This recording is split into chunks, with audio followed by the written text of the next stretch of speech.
Hey, it's TJ here with the Cylonix Community Pool, bringing you a quick video overview of a paper written by Input Output Global, the University of Edinburgh, and the University of Connecticut. This time it's on Hydra, fast isomorphic state channels. A link to this paper is provided in the description below. So this is my interpretation of the paper, and I'm an electrical engineer, not a blockchain expert, so if I made any mistakes, be sure to point them out. Also, I do have a small stake pool that's expected to produce a block about once a month, so I could definitely use your help on getting it off the ground. Hydra is a layer 2 solution, meaning that we can perform transactions and execute smart contracts off-chain, or on a Hydra head, so to say. Meaning that the main chain doesn't care what goes on inside the head. People can securely transfer funds from the main chain into an off-chain protocol, perform transactions, and then safely transfer those funds back to the main chain as needed. And since the main chain doesn't have to confirm every transaction or execute smart contracts in the Hydra head, the heads can have much faster transaction times, higher transactions per second, and through snapshots, reduce storage requirements.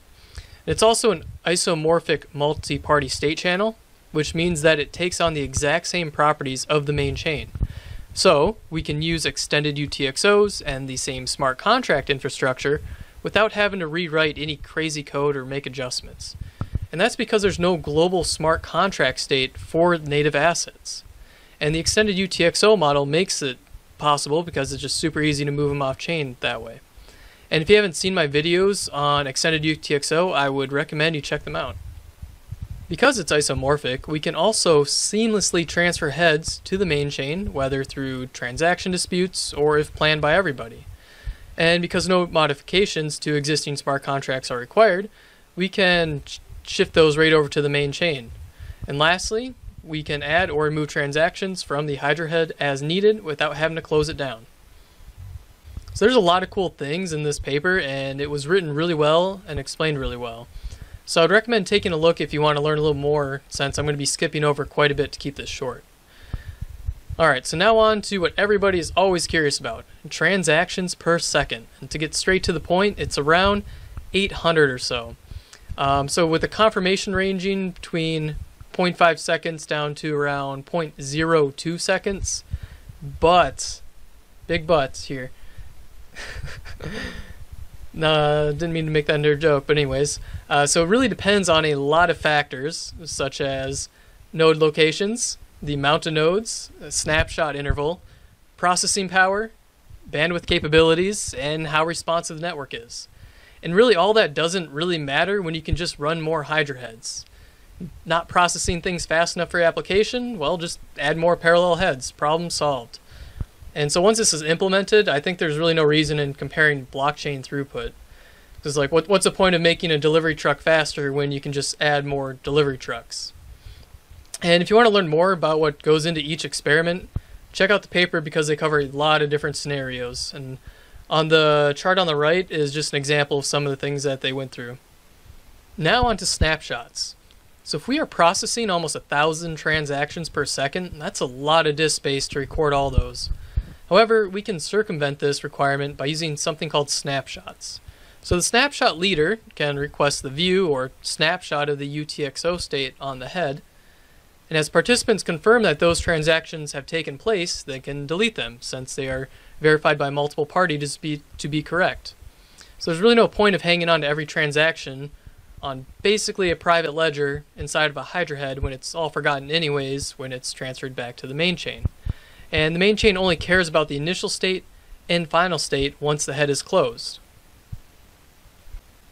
Now how does all this work? To start, we have an initiator, which submits an initial transaction containing the parameters for the head, along with participation tokens for members participating in processing the Hydra head transactions.